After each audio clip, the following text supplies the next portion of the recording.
Today's video is powered by Hawpog. Skip it up and that up.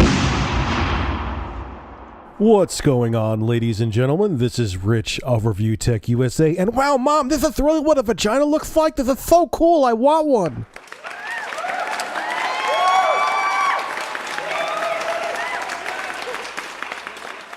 Speaking of vaginas,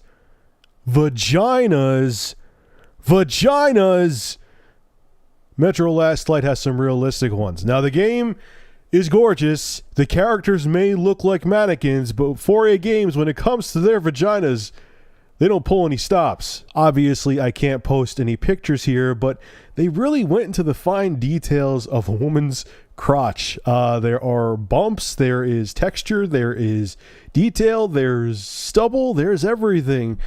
I don't know if this is neither here or there, but Guro 3D member Kyle N found these pictures. The guy must have a lot of time on his hands. But yes, I'll have a link below in the description to the article, and you could witness video game vaginas at their finest. It's just funny to me. There's so much going on in the gaming industry right now. Microsoft's talking about exclusives. The Ouya is going to have their own press conference at E3. So much other stuff. And this was the top article on N4G. It just, to me, human nature cracks me up. But also at the same time, in a weird way, it just shows that gaming's getting to the point where, like I always said, it's for adults.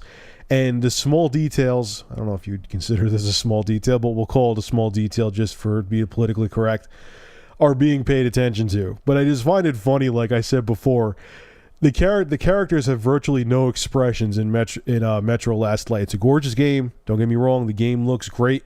You're looking at it right now. But it's like, okay, instead of, adding the fine details to a woman's genitals, why don't you give, like, smiles or something to the characters' faces, or give them natural expressions?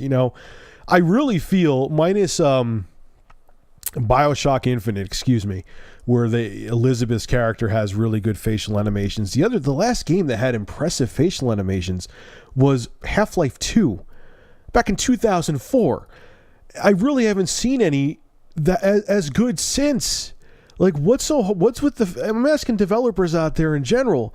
Are you just more concerned about vaginas, or is it really that? Is it like a limitation with the current generation of hardware that you don't have enough polygons to work with? But that doesn't make any sense, because Half-Life 2 was on the original Xbox, and as far as I can remember, the characters had good facial expressions in that. It's just weird. It's like, and then I look at this, and that's kind of why I want to talk about it too. It's like, you'll make your characters look like plastic mannequins, but you'll pull out all the stops and make sure that everything is right with their vaginas. Just strange priorities there. But anyway, what's your take on this? There really is no take. I just found it hilarious, to be honest with you. But there is some truth behind what I'm saying. You'll go all out with people's private parts, but you won't add more realistic expressions to their faces. It's just kind of like, what? Really? So anyway, make sure to rate, comment, favorite, and subscribe. And if you have an interesting news story you would like me to discuss, private message me with a link via YouTube. And if I use your news article, I will give you a shout out in the video and feature your YouTube channel in the description. Vaginas.